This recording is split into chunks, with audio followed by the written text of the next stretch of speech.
and they tried to find out where a memory is stored. And they realized memories aren't stored in our brain at all. They destroyed the whole brain. All they had was a brainstem, and the mice still remembered what they were doing. People think this is us. This is only the part we see. When somebody says, I got this magic pill, you can't have the pill without the skill. Brain will try to reorganize back because that's what we do. We try to remember who we are. So when children get diagnosed with ADHD and autism, do you think upping their alpha brainwave, they could target autism and reverse that in children? What we know in the world today is, and when you're in stress, when you're in anxiety, when you're in fear, all negative emotions, it's linked to breath. If you don't breathe, you don't succeed. World leaders took more time to actually meditate, then these wars that happen wouldn't be happening because they'd be operating from a different frequency. Well, the problem is all of these people are psychopaths.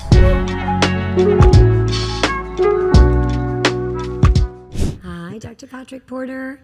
Thank you guys and welcome to another episode of Biohack-it. And I'm so excited to have Patrick Porter on today because I saw you speak at a conference, I think it was a year ago, and I was blown away with all the data and research that you have on the brain and how it works and brain taps. So let's get into your background. Yeah, well, I was fortunate enough to be born the son of an alcoholic. That's what I like to tell people. You know, a lot of people look at that as a liability, but luckily for me, my dad got help. Right. A priest and a nun that were running the Silva method back in the 70s came by and said, hey, Michael, we're going to teach you how to relax. And he went to one seminar, learned how to relax, and never drank again. That's amazing. And he realized that he was drinking because he wanted to relax, but of course alcohol doesn't relax you. You know, you think it's going to, but when you chase addiction, you never get the payoff with dopamine. We can get into that later if you want.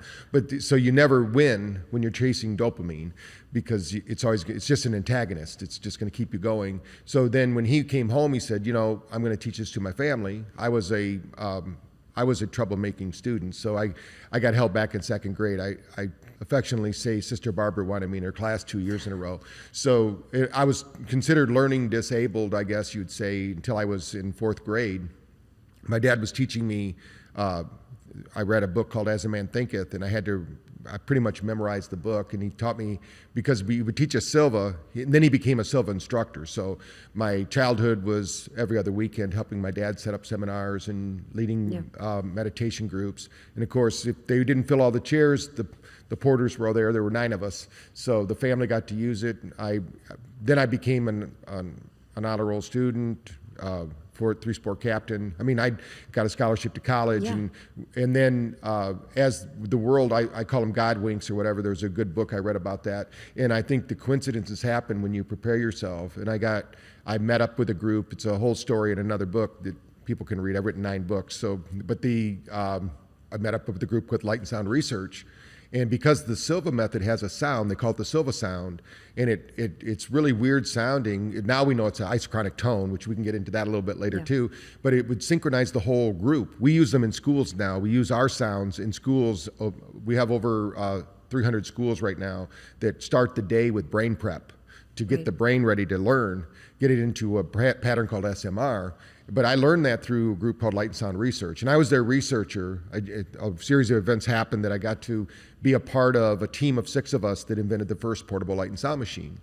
And then while the rest of them are on to bigger and better things in other universes, I'm still here, and I'm the last man standing. And my brother Michael, who was with us along the whole journey, he's with me still. He's our educational director, and we've just been, I've had a franchise company. I sold that in 2002. We had 108 locations for addiction therapy because I wrote programs for DUIs for the state of Arizona, and then realized that my heart goes out to people that work with addictions and suicides and all that. That's what I had to do when I first got out of college. And I thought, this is good work, but I thought I had bigger plans than just being stuck in a room. And we launched BrainTap in 2013 because I wanted to reinvent the equipment. Because for 20 years, even though it was doing really well, mostly you had to get it through one of our clinics. And I thought, we got to go out to the general public now. And when we first did it, it was kind of like we were foreign. Although we did get an award at the Consumer Electronics Show as the best new gadget, but people thought of it as a gadget, not as a real technical tool. And I think like Dave Asprey, when he came out with biohacking, and he's kind of like the Anthony Robbins of course, of this world. And I think Anthony Robbins helped me with my franchise because he made it popular. and then people would be acceptable to come in and get help when they didn't. Even though my background psychology, I don't think you have to have a degree in psychology. The more that I research and learn in my life of 40 years being in this business, I'm sorry, psychologist, it just doesn't work. There's no study that shows it's better than 12%. So we got to hack that. We got to hack that program, right? So that's what I started doing. And then when somebody says, why did you create 2,000 sessions? My wife, who's been my partner the whole way, we've been married for 35 years. We used to think in our clinic that we were the only two that could work with people, and she lost her voice.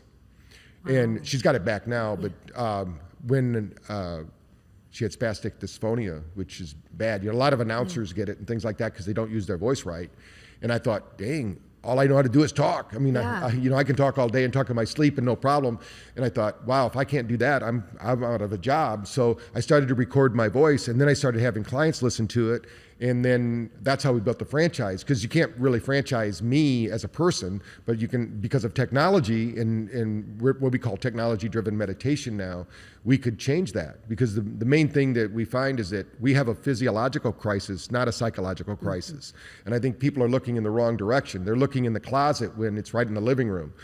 So we got to help people that way. So along the way, and I've always tested everything. I was very blessed. I was a creative artist at first. That's why I didn't do well in school. I had an art scholarship. And I think with meditation, it balanced my brain. And we didn't have the technology then that we have now. I mean, I wish I would have had like the Wavi or, all the different technologies we have today to measure the brain. We had GSR. I don't know. You can still buy GSR machines that train the brain. You can buy them on Amazon for like $200. You basically set it to 10 cycles, and you can train yourself to alpha or theta or whatever you want to do. That's how I trained. I've always trained with technology. So but now we, just as an end note before we get on, is last year, because of everything we're doing, I'm really fascinated with ancient traditions in modern technology.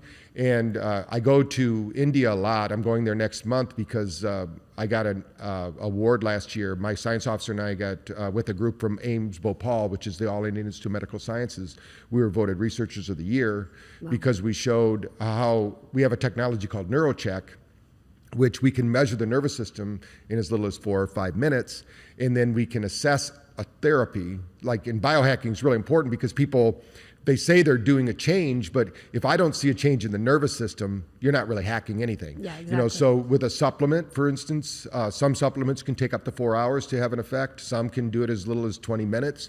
But if I don't see an effect in the nervous system, like if there's not a parasympathetic change or inflammation, we can measure inflammation markers. If we don't see a change in the physiology, then it's not a biohack. Right.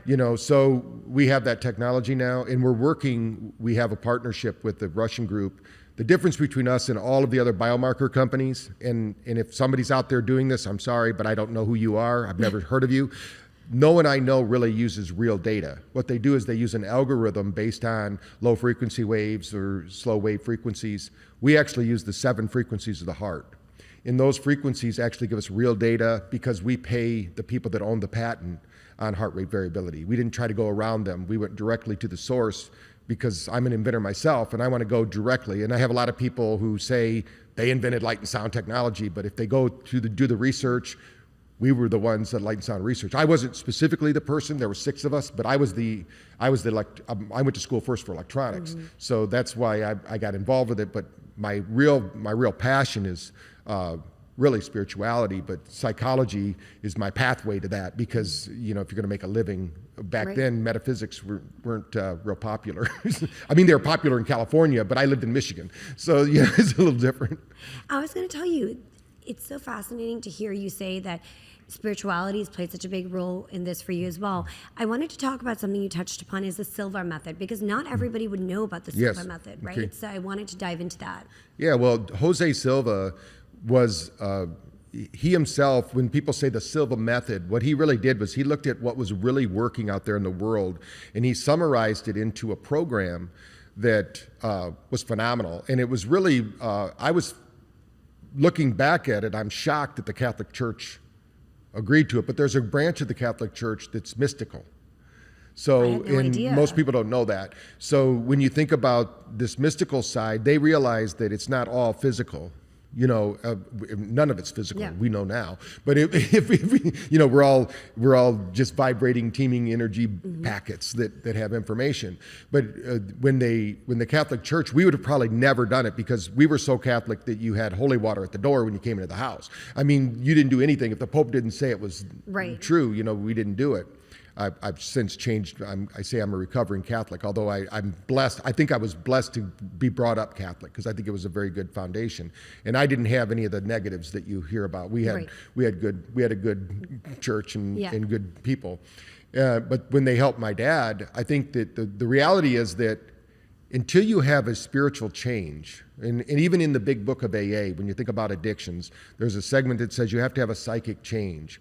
That means to have a change of the mind. Now, how do you have a change of the mind? Well, like Saul on the way to Damascus has this, everybody wants that, bolt of lightning and their change of their life. But really it happens slowly through something called neuroplasticity. That's what we call it now. So when you think about everything that is spiritual is now becoming neuroscience. I'm the dean of brain-based medicine too at Quantum University, and we take it's really spiritual principles, but we've made it quantum because people still haven't made that leap into spirituality that they think they're physical beings having a spirit, trying to have a spiritual experience. We're spiritual beings screaming to have a physical experience. So we're in this. I like when Paramahansa Yogananda said we should be crying when people are born and celebrating when they die because we're going back to where we came from. When the science shows we lose 3/4 of an ounce when we die, what is that? That's what we're hacking. We're trying to get that, whoever we are, the innate intelligence of who we are. And there's book knowledge and there is vibrational knowledge. They might call it transcendence. Once somebody has those experiences, like through psychedelic medicine, let's say, that's a good hack where you get to, and I love, I study with the Maharishi as well, and I do TM. So when you think about vibrational knowledge and how that works with the brain, those are hacks. And I don't know any other system but yoga that is a hack system that gets people to enlightenment. I mean, you can, in America, of course, we can pay for it. We can pay for enlightenment. We can go to a seminar and get it. But there's they're almost like cheat codes in a computer game, and once you start using, even in biohacking, once you start activating your cellular memory of who you are, synchronicity happens. You start meeting people like you. You start discovering, you start going to conferences, you start meeting people, but it's through something called biophotic exchange, because just like our sun is hacking us right now, it's telling us if we don't get to bed by 10 o'clock, we're not making as much melatonin. If we don't get to bed by 11, we don't clean our liver. These are all things that our sun is telling our body what to do because we're so busy being what we want to be, the body would fall apart, so this, and some people would call it the unconscious. I call it the other than conscious, because we're all those things. And once you get into that vibratory field, and what Silva did, to bring it back to your question, was when you sit in meditation for 2 days and you're going to level and you hear the Silva sound in the background, you start seeing energy around people. And even our National Institute of Health that's trying to kill us is actually said that we have a biosphere now. So we have a field of energy around us that they now agree that we have, and they know that if you affect the field, it affects our body, which we now call, the science is called epigenetics. So when they mapped the human genome in 2003, and they said, wow, we've mapped it. No, they didn't. They mapped 1%. I mean, could you imagine graduating from college and they say, here's your diploma, you answered 1% of the questions. Right. So, but in 2018, what they found out was that 99% they called junk DNA is not junk at all. Every 40 seconds, it changes who we are, the switches of who we are, the methylation pathways, anything you can think of, the trillions of things that are happening in our body are changing. We are a different person every 40 seconds. That's why the mystics would say, when we wake up in the morning, it's like walking into a river, because you never walk into the same river twice because it's flowing. Our body is the same way. We're never stepping into, but what happens is we bring our emotions, we bring our memories, we bring our constructs. Basically, we boot up our computer, our mental computer every morning with if we're pessimist or optimist, and that really affects how our genes express. And that's really the basis of biohacking, really, is how is our external field affecting our internal reality. And when Buddha said all unhappiness stems from unfavorable comparisons, that's what's happening. When people are unhappy, They don't have a comparison from within themselves in the outer world, and they don't express. But what Silva would do when you're sitting there and you realize that you're not alone, you're never alone. Mm-hmm. You have a team that's not in this reality, but it's in another reality. Now, in the Catholic Church, they call them guardian angels, and they had a saint for everything. And of course, in Hindu religion, they also have the same thing. They have, all religions of the world have these, but nobody believes in them, or they don't. And if you don't believe, it's like if you don't expect it to happen, and and I know that you wanted to talk a little bit about neuropsychology. That's really what's happening. I mean, when the Benedictine monks said, "Give me a child till they're 7, I'll give you a Catholic for life." That's because, right. So when you think about your narrowness of your focus, the universe is out there. But what happens is people walk into the universe with a flashlight and they start shining it around and saying, this is the whole universe. Right, not knowing that there's so much more than they can even perceive at that time, yes. right? Mm-hmm. And that's why I also want to ask you, talking about spirituality, talking about how we think, we're flashing a flashlight and we know everything, but we don't know that much. When it comes to plant medicine, psychedelics, and the effects on the brain, have you studied that in research yes. and have the data? Personally, I've seen it open up my mind so much when I've done plant medicine, and kind of like just my perception of the world is completely changed.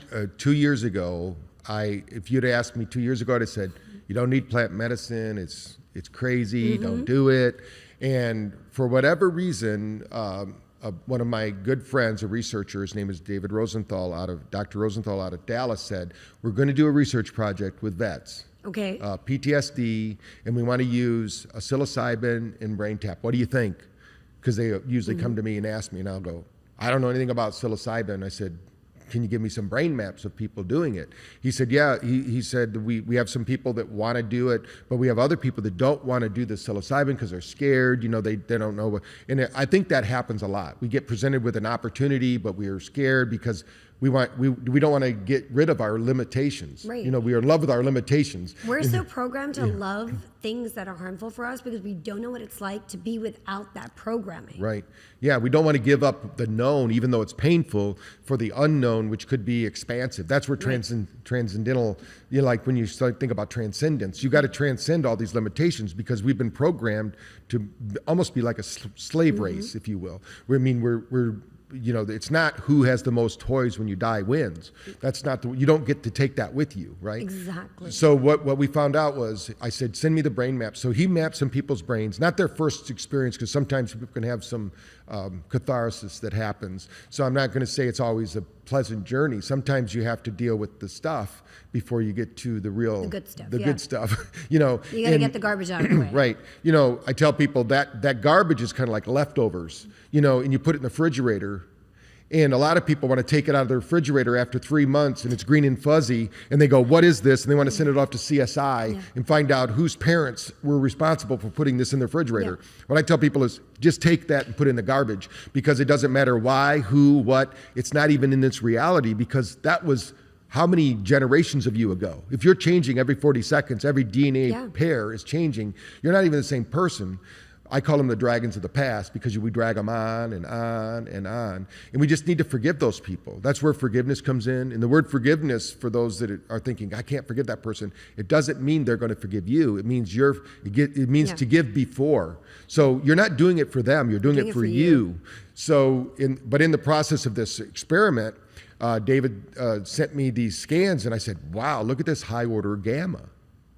Right. And if you'd have talked to me about gamma 10 years ago, people would have told you gamma you're psychotic if you have gamma. Right. But then now we have all this research that shows these gurus are sitting in meditation in ice baths and like ice towels, and melting their brain is going up to 200 hertz frequency, which the Earth itself, if you and I were in a spaceship going to Earth, it'd be between 0.5 and 100.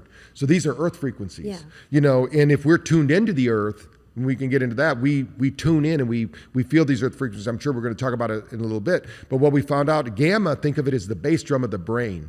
So if you don't have at least 2 to 3% gamma while you're active right now, while we're talking, you would be dysregulated. You wouldn't be able to do it. So as we age, unfortunately, what we find in the aging generation is that bass drum starts to slow down. And so think of a band, if you don't have a drummer keeping the bass, Right.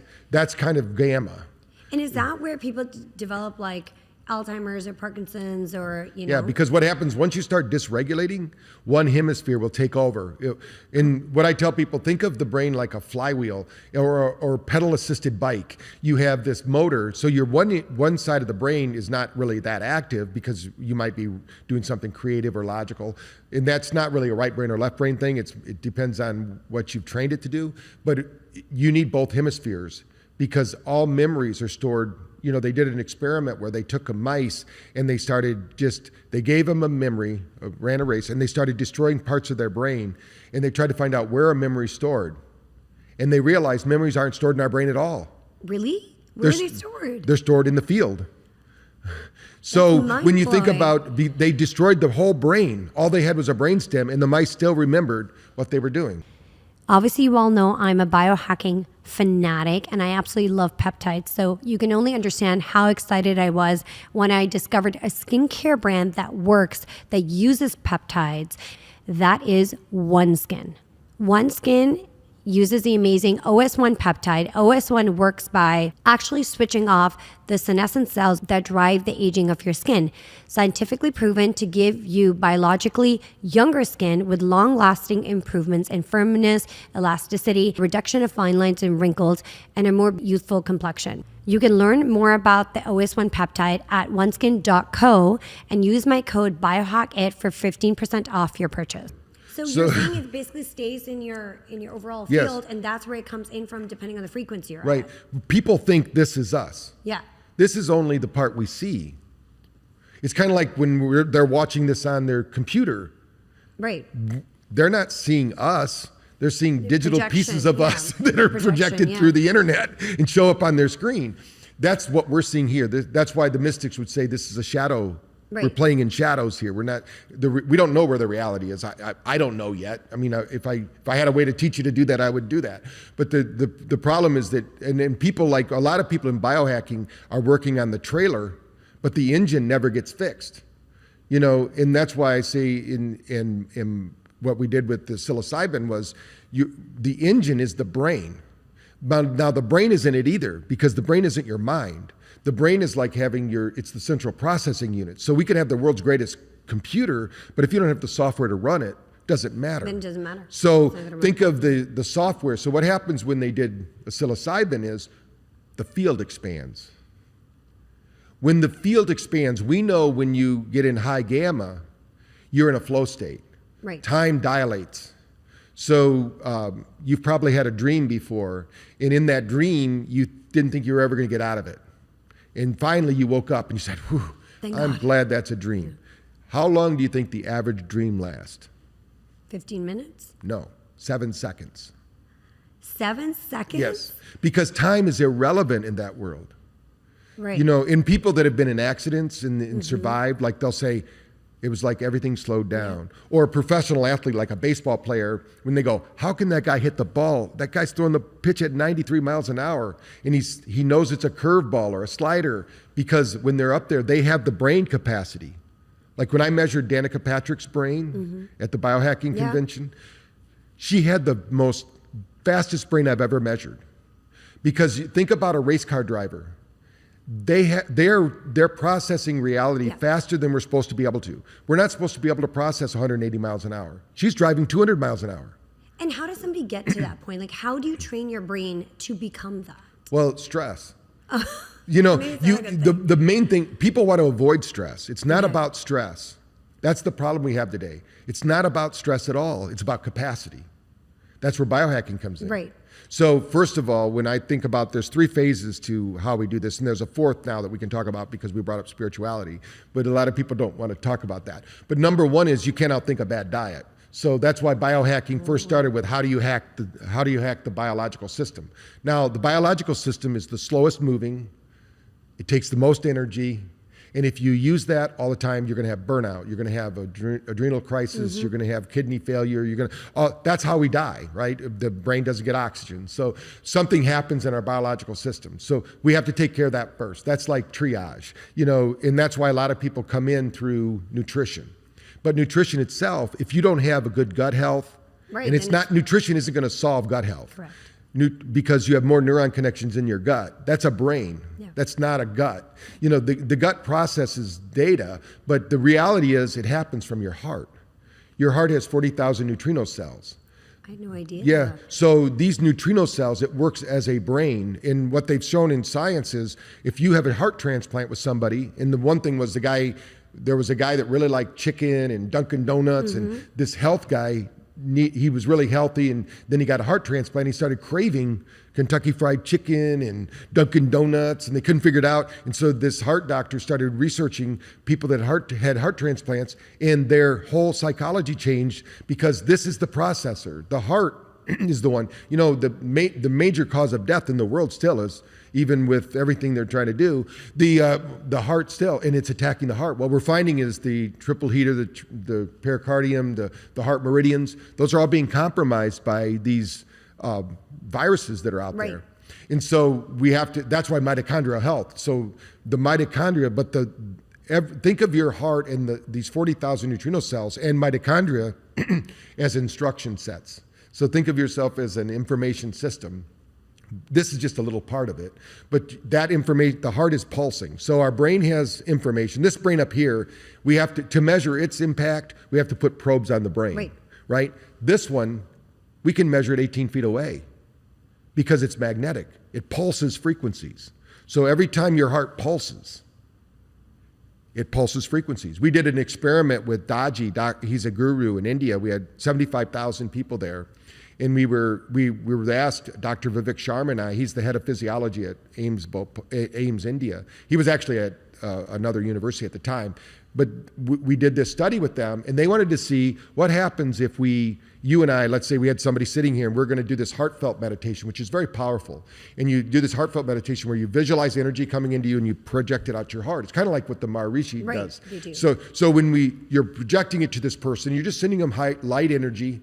And they thought that this person getting the energy was going to get the benefit. And they do. They get some benefit. But you get all. But yeah, you get all the benefit. So what we showed them was the person who's sending. So when Buddha said 5,000 years ago, he who angers you conquers you, now medical science has proven that right, because we have to have that thought about it in chemical corresponding reaction. So what happens is when we think about love and peace, so getting back to the psilocybin study, because I'm thinking, I'm not going to do that, but that was my narrow thinking. So I said, once I saw those scans, I went, I've never seen that before. Because how do you trigger gamma? The only way I know to trigger gamma is to go sit in the mountains, because the mountains resonate at 7.8 hertz frequency. And when you have a high degree of theta activity, you get a corresponding high degree of gamma activity. Right. It's like a mirror. Think of, it's like a beta where we're everyday life, where we spend about 45% of our brain activity. That's kind of like a pendulum. And if we balance it, we will have we'll have a high amount of alpha, a high amount of gamma. We don't know what's up there because there's probably another brainwave when we get access to that. When we access that, because we didn't know about gamma. Yeah, before. I was going to say, like, let's say 10 years ago, we didn't know that there were 5 brainwaves, right? And they do different things completely. Right. Yeah. So in the study, what we showed was that basically it opens. Think of it like this is the neuroplasticity you need that you can't get. Like 30 years of therapy can't get you what one psilocybin trip can get you, because what happens is neuropruning doesn't happen. So when people think about neuroplasticity, that's great. That's energy in the brain, the capacity to do work. But in order to make a change, we need neuropruning, because we need those neurons, we need them to stop firing together that are wired together. And that takes energy, massive amounts of energy. So what happens when you do a psilocybin or 5-MeO or DMT, or I've never done ayahuasca yet. I'm waiting to go to one of the jungles or something. Yeah. I'll probably do it at some point. I'm not like, I don't feel like I need to do that right now. Yeah. But I will. I mean, the opportunity arises and it all works out. I know the universe will put me in the position. I have a university friend down in Brazil that we're going to go and try to capture the frequency of the shaman because they're doing it around the world, but they're not getting the same as being in the forest. There's, when you think about forest bathing and how that works, because the field, when you walk through a forest, you actually change your neurophysiology just by taking a walk in the forest. And there's something to that when the shaman sets it up and you get a real ceremony rather than doing it in somebody's backyard and you're just having a good time in a hot tub or something like that. It's not that setting. It's funny because I'm actually going to an ayahuasca retreat next weekend, and I would love to measure my brain before and after to see kind of what happens from a neurological perspective. Well, if you come by the conference today, I will train you to use a device and I'll give it to you. You can get me the information. Yeah, I would love to do that. That's a really it's good a little idea. device. If you have we'll teach you how to use it on the computer. And I would love to. We'll do it. I was going to ask you, one of the things also is, so we talked about how change actually happens on an emotional level. It's not on a psychological level, which is why psychology, traditional coaching and therapy does not work, right? But how do we use brainwaves to activate our heart where the change is actually taking place? Yeah, well, the reason it doesn't work is the more you talk about it, you run those programs. You don't get the neural pruning you need. You don't have to. It's okay to talk about it once or twice, and get the energy out. But energy creates behavior. Right. So it runs programs. In other words, so you don't want to talk about it and talk about it. So what happens is we have to change our state. In one of the stories, one of my books is called The 6 Secrets of Genius. And I tell the story of Sammy Sly, and he gets up every morning and he's running down the coast of California looking for the Statue of Liberty. And he's really excited. And for 2 weeks, because he went to this seminar and they told him, if you see the Statue of Liberty, you get instant enlightenment. So he's running down and he sees it on the beach and he's running up and down. Finally, he gets on the bus and he's all depressed. And the bus driver who's driven him to the beach every day for 2 weeks says, "What's going on, Sam?" He goes, "I've been coming here for 2 weeks. This stuff doesn't work. I've never seen the Statue of Liberty." And he says, "Well, you're never going to see the Statue of Liberty here. You're not in the right state." Yeah. Okay, so when you think about frequencies and brainwaves, we're talking about states of consciousness. Right. So think of brainwaves as states like Wi-Fi networks. For instance, when we're in beta, we're going to create dopamine. The brain is going to create, when you're in a beta state, because we need to be always goal-oriented, achieving. We can't just sit there. I would hate to be driving and not have any beta. Right. Because somebody would pull over, I wouldn't react. You need to be able to react, but you need to have a balance of alpha. So alpha, we need about 30% alpha. Alpha is more of your intuitive mind.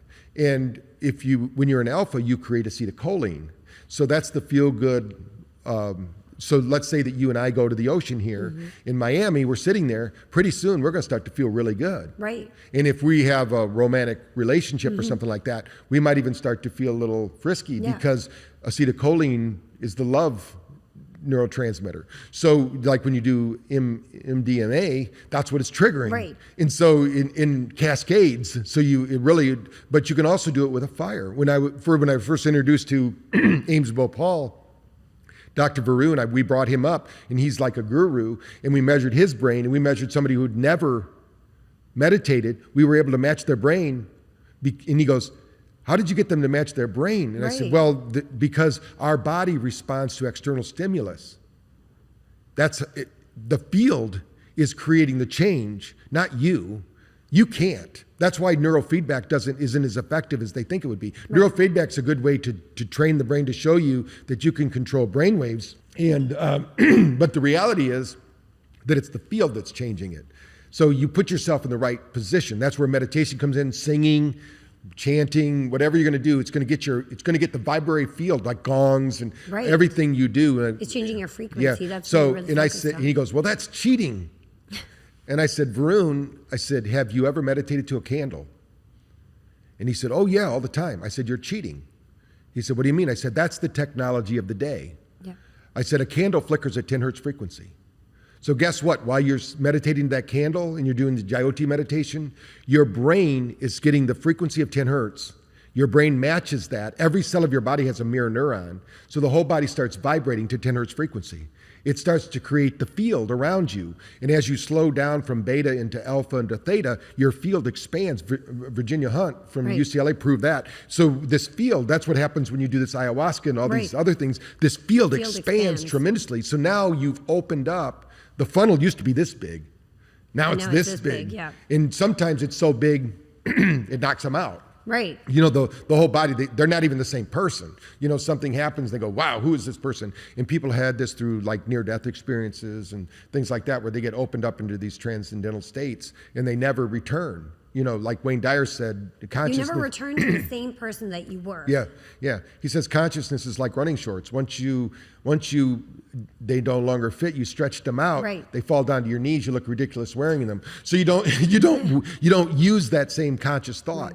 It's like one day you knew Santa Claus existed. You were adamant about it. You put out cookies and milk, and you knew that. Yeah. And then somebody said, Santa Claus isn't real. Does that mean the Easter Bunny isn't real? And you realize that's when children start to think, I was lied to. Right. And sets up a whole paradigm. What else have they lied to me about? Because we should be told in the beginning that the truth. Yeah, the truth about consciousness, because we're smarter than everyone thinks we are. That's why the more closer you get to nature, the more closer you get to these frequencies. And as you go down, like in alpha, this field expands. Now you get access to intuitive knowledge, which Einstein even said imagination is more important than knowledge. Right. Because imagination gets you, and the Maharishi said it too, there's book learning and there's vibrational learning. How do these gurus know things that they never learned? Because it's in the field. Right. All the information, every great master who's ever walked the planet, all their knowledge is out here in the field. And you can pick up. And they've actually done isotope studies that show that even Jesus's in his cellular memory is inside you right now. And Buddha's inside me. Right. Schweitzer's inside me. Yeah. So if we could tap into that intelligence that's in there, and that's what they do as you enter the field. So in this field of energy that we have, when we drop into theta, now alpha, just so everybody knows, alpha, when we measure people with autism, they have 0 alpha or very little.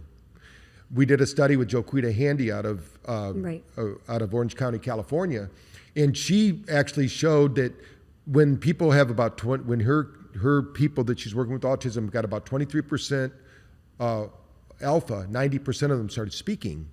And I said, that makes sense, because think about the biggest fear in the world before, now the biggest fear is losing your memory, but it used to be the fear of public speaking. Think about it, when you have stress, you shut down your capacity to remember, because as soon as you shut down, if you have too much stress, you shut down the alpha frequency. Now you don't have discretionary access to all your knowledge. Because if I ask you to think of your favorite vacation, you would have to go light up about 10 places in your brain. Right. It would do it at the speed of light. It would reassemble it, and then you'd have this memory. Now, if any one of those places in your brain didn't have blood flow, circulation, oxygen, the brain would start to do neural pruning, and you'd forget that memory, because it takes energy to recall that. But in alpha, you have access to the field. You have more energy. So this brings me to a question over here. So when children get diagnosed, or people get diagnosed with ADHD and autism, let's use kids as an example, because I think it's 1 in 36 children now it's getting diagnosed, which is completely different to 20 years ago, right? Do you think with doing brain tap and other modalities and upping their alpha brainwave, they could target autism and reverse that in children and neuroinflammation? We wouldn't have a podcast talking about optimizing women's health without talking about BodyBio. I use BodyBio every single day, and their hero product is a necessity for everyone in my house. PC is a pure liposomal phospholipid complex that helps protect the 70 trillion cells in our body from aging, environmental stressors, and toxin exposure. This little guy is great for everyone: you, your husband, your kids, and even your pets. Our health truly starts with ourselves, and PC gives them the support and maintenance they need. To learn more about BodyBio, head over to their website, www.bodybio.com, and use the code Biohack-it for 20% off your first order.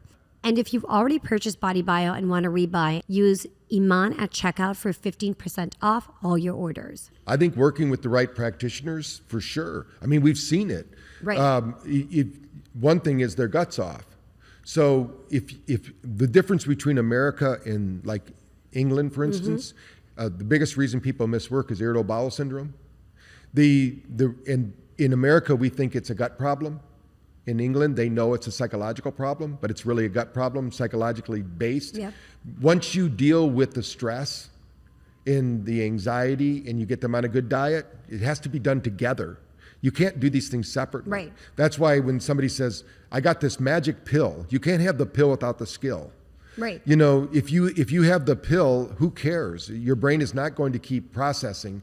It needs the skill to go along with it, because that's what we're saying about psychedelics.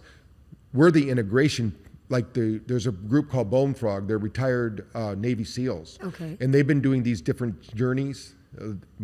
I haven't been to them with them, but they use brain tap at them now, because we created a series where they'll have the experience, they'll get the neuroplasticity.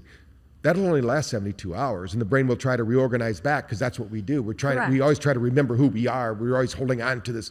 So, but if you do, when you're talking about the neuroplasticity piece and with autism, and it all kind of plays in, because they're experiencing theta, which you talk about. They don't have theta. Kids don't have alpha. And when you don't have alpha, right, you either have attention deficit if you have not enough alpha. If you have too much alpha, you have attention deficit with hyperactivity. Right. So, and once you balance that out, the brain waves, it's not like one brain wave's a villain. There has to be we call it a symphony of brain waves. Mm-hmm. And I wasn't the one who invented that. It was Anne Wise. She wrote a book called The Master Brainwave. She was one of our researchers. And she went around the world measuring people with QEEG. At the time, it was called the mind mirror.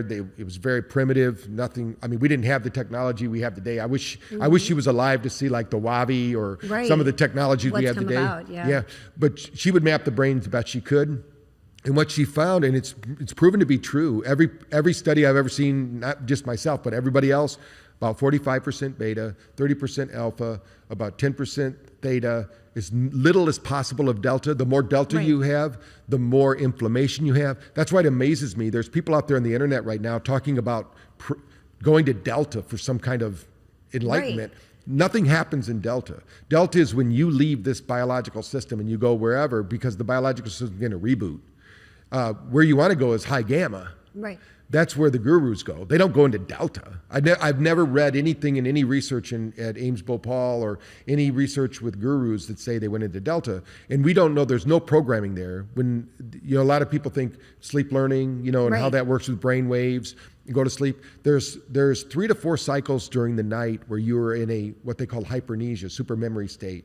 And that happens when you're in the alpha theta brainwave, that band. What we know in the world today is that band is almost removed. And when you're in stress, when you're in anxiety, when you're in fear, all negative emotions, and these are all, when you think about all negative emotional states, it's linked to breath. That's why in biohacking, breath work is so important, because if you don't breathe, you don't succeed. Right.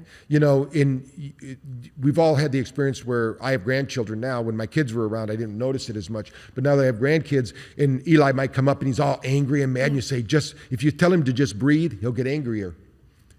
Oh, he'll get angrier versus calming down? Because he knows as soon as he breathes, the anger's gone. Oh. So I'd say don't tell him to stop breathing. Just pace them. Slow down your breath. Yeah. That's why letting them bend a little bit, but breathe. They'll match your breath because they're going to match their environment. And you being like the alpha dog, just like in a pack, the parent has to be in control. That's why, you don't want to lose.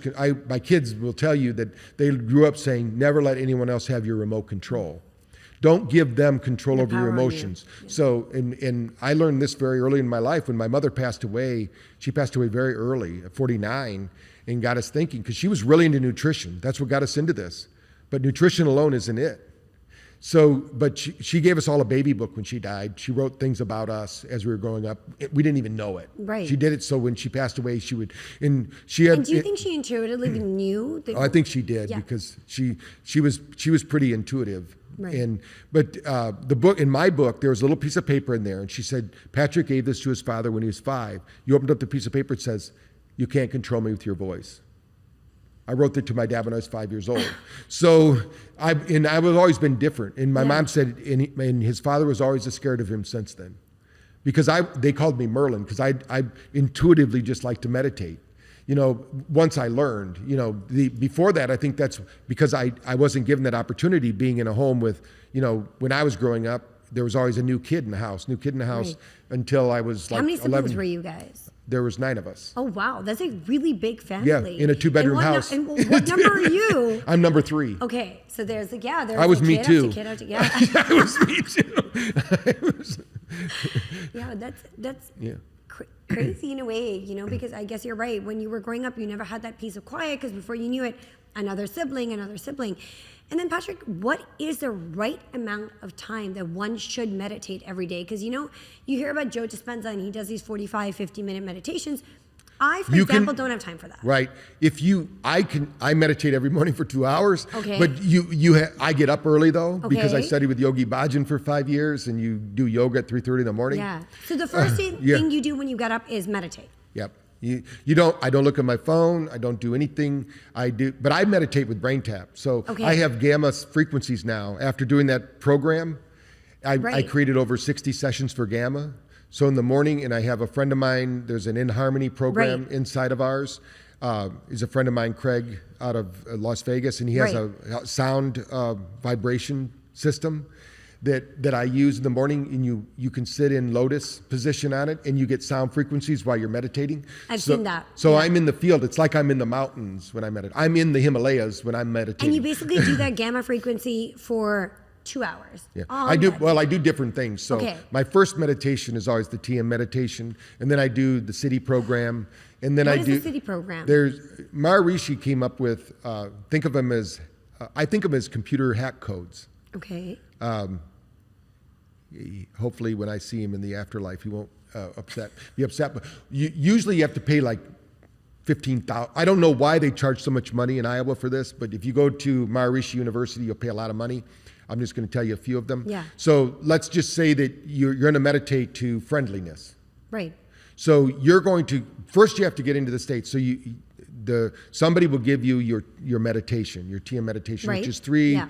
You're not supposed to ever share that with anybody. The word with anybody, so, yeah. By the way, how did they come up with the word for you? Because I did a TM training once. I'm like, how did you get my word? I would like to know that. Right? That's the secret sauce. It's like now we know that McDonald's uses Thousand Islands and mayonnaise. But we don't. I don't know. It could be something that simple. Like, they might just pull it out of a hat and here's That's what I'm saying. Because I think you could. They say that in India, they got it from ancient traditions. Right. Used to be you'd sit in meditation and you would get these words. They're just as valid. Mm-hmm. So anybody listening, you just sit in meditation. I teach people the so-hum meditation. What is that? So-hum, so you breathe in, hum you breathe out. Okay. Those two words. Now that's an ancient tradition. Is it part of Kundalini? No, it is, but it's even further back than that because babies make this sound when they're born. Every baby, when they're resting, breathes in so, that's the sound they make, and they breathe out hum. And when they get into deep rhythmic breathing, they make the sound of om. So all these ancient traditions, they're finding out. So this is a good way, and I have So-Hum meditations on the BrainTap app that people listen to because it's something easy. So first you got to do that. So, and they would recommend doing something like maybe breath of fire or whatever breath work you want to do to center your body because you got to get your body ready for the city program. So the city program, if you go online to YouTube, you'll look up the Maharishi effect. And what they did was people would be sitting doing the city program, visualizing peace in like New York City. They did you can see this one on YouTube. And of course, the city police and that they said, there's no way they can have any effect on crime in the city. There'd have to be a snowstorm to shut down the city to get that level of. So what happened was they proved it 41 times. What? When these people were meditating, times? 300 people meditating to the city program, visualizing peace in an area. They've done it in prisons. They've done it everywhere, every time they do it. So that's why when somebody says, why are you on a mission to better 1 billion brains? Imagine 1 billion people. He said the square root of 1, which means we only really need 10,000 really gifted people meditating for world peace or visualizing that Biden has a brain and it'll activate his neural network. So that's crazy to think that if you use that, right, and you say world leaders, because the world is basically falling apart. Mm-hmm. World leaders took more time to actually meditate and the people around them had the same mindset, then these wars that happen wouldn't be happening because they'd be operating from a different frequency. Yeah. Well, the problem is all of these people are psychopaths. Correct. They don't have any emotional empathy. None. They think they're doing the right thing. I don't think they're. I mean, I would hope. But that's a frequency they're at. That's a reality that they have created to believe. Like they think they're saving the human race, by doing this. By destroying it. But the reality is, though, they did a study. If every person in the world lived the same way they do in Japan, they could all fit in Texas. What? Every person in the world, if we lived the way they do in Japan, could fit in Texas. Right. We don't have enough people on the planet. It's not we're not doing it right. We should all have our personal gardens. We don't do that anymore. We shouldn't let Bill Gates buy up all the farmland. We shouldn't eat Impossible Burgers. Yeah. All this junk. Yeah, they're destroying us from the inside out. And first of all, there's a war in our brain. That's why we're doing a documentary with Daryl Olin about war on the brain. And there's the real war ground is between our ears. What are we thinking about? We bring about, the old saying. Mm-hmm. So when you think about just so we can answer the question before we move on, how much time do you need to meditate? How much time do you have? Right. When they asked the Dalai Lama that question, they said, if you're too busy to meditate, do it twice a day. Really? Yeah. So if you can't do it once a day and you're too busy. Yeah. And we did a study with Julia Arndt, who's a peak performance expert. After what happened during 2020, there's this great mass exodus out of big tech because Google got rid of all their health people. I know. It was crazy. And why after 2020, Because they're not into health. Exactly. But it's like these farces that these big companies try to sell us, but everybody still care about us, right? But they don't. Yeah, they want their companies themselves are psychopaths. Because they got to make a profit at the expense of everybody. Yeah. So that's not the way the universe really works. It's a give and take kind of thing. What we did in the study was she contacted me, said, I'm going to do this study. We're trying to figure out why they have burnout. And I said, I can tell you why they have burnout. They're not taking a break in the middle of the day because every day at 2:00, your temperature drops 2 degrees. She goes, what do you mean? I said, every person on earth, your temperature drops 2 degrees. You're biologically programmed to take a nap. But we don't do it. We should live like we do in Spain. They all take these long siestas. I was going to say, yeah, right. Right. And, they're much happier and healthier in a lot of ways. That's the way our body's designed. Our body's meant for the Serengeti. The Serengeti at 2:00, we're not running around. The lion and the zebras are sleeping. There's nobody out there trying to chase people around. And these bodies don't know we live in New York City or Miami or the DNA Newburgh, hasn't North evolved. Carolina. Yeah. So I said, if we can get them to do 20 minutes of brain tap every day. At that midday drop. At that midday drop. She goes, I don't know if we're going to be there. So I talked to him. I said, just give us 2 weeks. Right. To see the difference. So we had them do some testing. And this is a published study now. So people can go look at the Julia Arndt Peak Performance Study.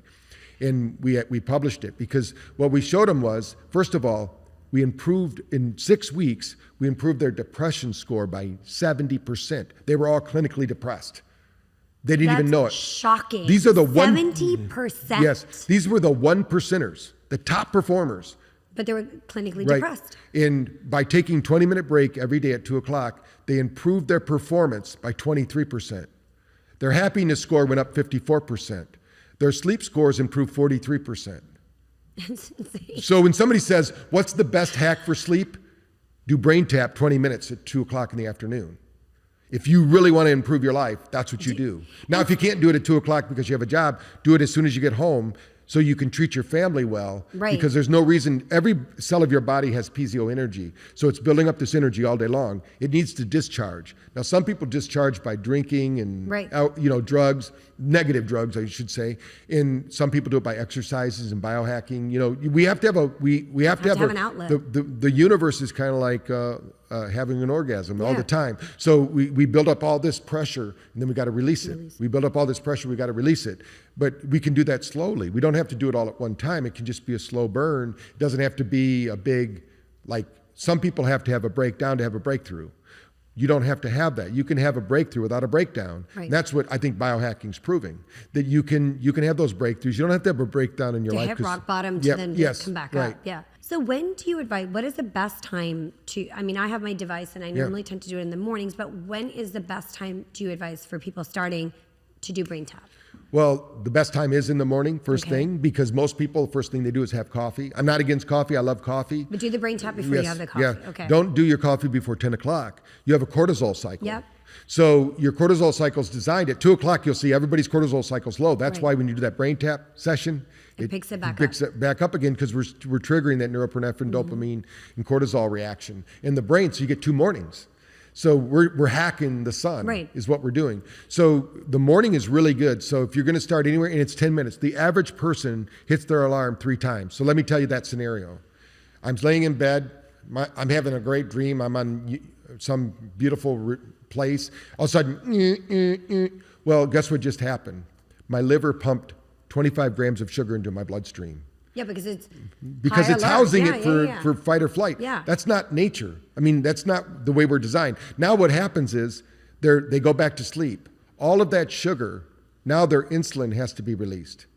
It now goes and stores it in all the adipose tissue in the body. And then 10 minutes later, because they hit the snooze, they hit it again. Then they hit it again. The average person 3 times. That's a donut. That's 2 donuts and an orange juice. But you don't get to enjoy the donut. You don't get to enjoy the orange juice. And your body doesn't know what to do with all that. So first thing in the morning, instead of hitting the snooze, hit the brain tap. You're now doing it naturally. You're going to have all the energy. And don't drink coffee. The reason you want to avoid coffee is you just slept all night. Why do you need coffee? Right. Okay. But at 10 o'clock in the morning, when you can have coffee all you want. Now, some people can't have coffee after 12 because the half-life of coffee really is like 12 hours for some people. Some people can drink coffee, go to sleep. So you have to know your body. So morning is really good. Now, 2 o'clock in the afternoon, we already talked about. That's like, if you can do it, then those are the 2 times a day if you're sleeping well. Now, 2/3 of the world isn't sleeping. So the nighttime ones is where 90% of brain tappers use it. And we do have 8 LEDs and they are blue light right now. We are working on full color. I've done RGB in the lab. It's really photic energy. It's not the light color, but it does have an effect. But this is only 8 LEDs. The computer monitor, if they're watching this online, has 1 million. So it's not a lot of light, but it's enough light to trigger the there's a cranial nerve too that we're triggering to get the brain frequency to match our frequency. So it doesn't have to be a lot. It doesn't have to be just enough to get the brain to synchronize. And BrainTap has so many amazing, prompts and different things you can do. Where should someone start? Because it's stuff for anxiety, it's stuff for abundance, stuff for like working out. We have Where do we start? Yeah, I did the Jumpstart program because we based that on our dementia protocol. Okay. When we did our study in Florida, it was at Seminole College. It's actually a bigger study now. Every person in the study is getting off dementia within 6 weeks. Off the scale, I should say, because of neuroplasticity. The average person has about 23% more neuroplasticity within a 6-week time period. And after 6 months, it's usually up to around 30% more neuroplasticity. We live in an energy economy. So the more energy we have, you've probably heard the expression, especially of children, that they're too tired to sleep. Yeah. Most adults are too tired to sleep. So they need energy to go to sleep. Right. But they don't need bad energy. They need brain tap energy because we need frequency energy. We need brainwave entrainment. We need to train our brain. The difference too is that a lot of people are using brainwave entrainment, but they're using the same session all the time. We've in the lab, we have systems. So we have the Jumpstart program. If you go through that 21-day Jumpstart program, you're going to train your brain. Now you can jump around, do whatever you want. Right, but the 21 days are super important in that sequence, right? Yes. On the program. Yes. Okay. Mm-hmm. And we've done that based on most of all of our studies use that protocol. Okay.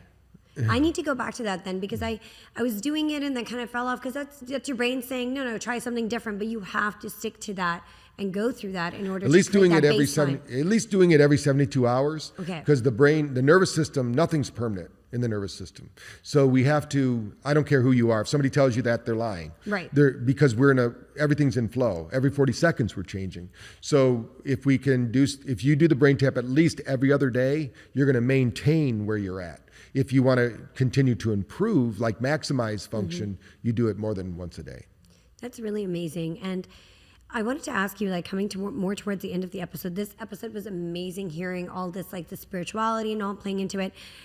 When it comes to the sense of purpose, how big a role does purpose play in all of this? Yeah, it's ultimate. I mean, what happens when people work their whole life for retirement and the average person, they retire and expire. They don't even live 5 years because they don't have purpose. Mm-hmm. When somebody asks me, why don't you sell your company? Why aren't you retired? I've tried that already. And I couldn't retire. My wife would laugh at you. There's no way I'm going to do that because I still feel like I'm not even working. You got to find something that you're going to help people. The purpose, if we are here to help other people. We're here to be in service. If you're not of service of people and you don't feel like you're contributing to society, think of us like acupuncture needles for the planet. If we're not serving, then we get expired. We get cycled out and somebody else comes in. So we have to, and you get to choose. the thing is, there's a lot of work that needs to be done here. So it's not like there's no competition. Everybody has a big role to play. Everybody has a big role. Don't play small. Yeah. Figure out, if somebody would have told me that I was going to do this, I wouldn't believe it. But another thing my mother put in the book that I didn't realize, at 7 years old, I wrote down that I was going to be a millionaire psychologist. And I was living in a 2-bedroom house. At 7 years old? Yes. And my dad was an alcoholic still. Do you think you,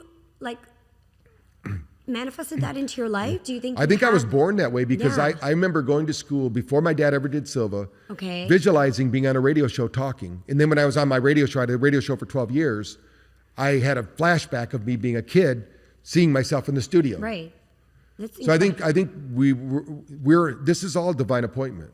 There's no coincidence. There's no happenstance. So when you think something, some of our greatest teachers bring us the most pain, but in the reality is that when we look back, they helped us get back on our track if we were able to learn from it. If we don't learn from them, we don't get the superpower. Right. That's the kryptonite. We need to figure out how to put the lead lining around us and let the kryptonite be there, but don't let it affect us. That's amazing.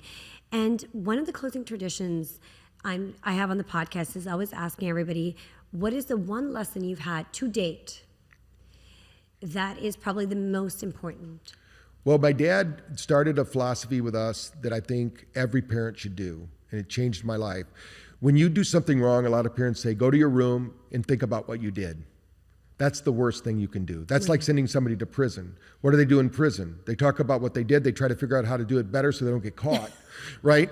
And the prisons are filled with second, third, fourth, fifth time returnees. So what my dad started doing is he would send us to our room with a book. And that's what he sent me with. The first book he sent me with was As a Man Thinketh. And Power Positive Thinking, Think and Grow Rich. Any book you could think of that is really positive, and especially back in the 70s. Yeah. And we had to go read that book, or a chapter of that book if it was a big one. And then we had to come out and tell him how we were going to apply that in our life over the next day. If we were grounded for a week, let's say, we weren't grounded all day. We were grounded to the point where we had to go read the book. We had to come out and tell him how we were going to use it, because faith without works is dead. And so when we applied those principles, and I think every parent should do that. And once you start doing it, because the child was acting out for attention. Right. They wanted, there's a book called Stroking, and there's either negative strokes or positive strokes. So you can give them negative strokes and they'll still get the psychological, they'll think that's good. Right. Or they can get the positive strokes, and we can help them to learn, grow, and develop. And I think we can all teach our kids. There's a lot of knowledge out there. We just need to get them to apply that knowledge. And teach them when they're young. Yes. Thank you, Dr. Patrick Porter. This was such an incredible episode, and I'm excited for people to learn more about you and BrainTap and all the amazing research you're doing, and come and visit the facility as well. That's great. Thank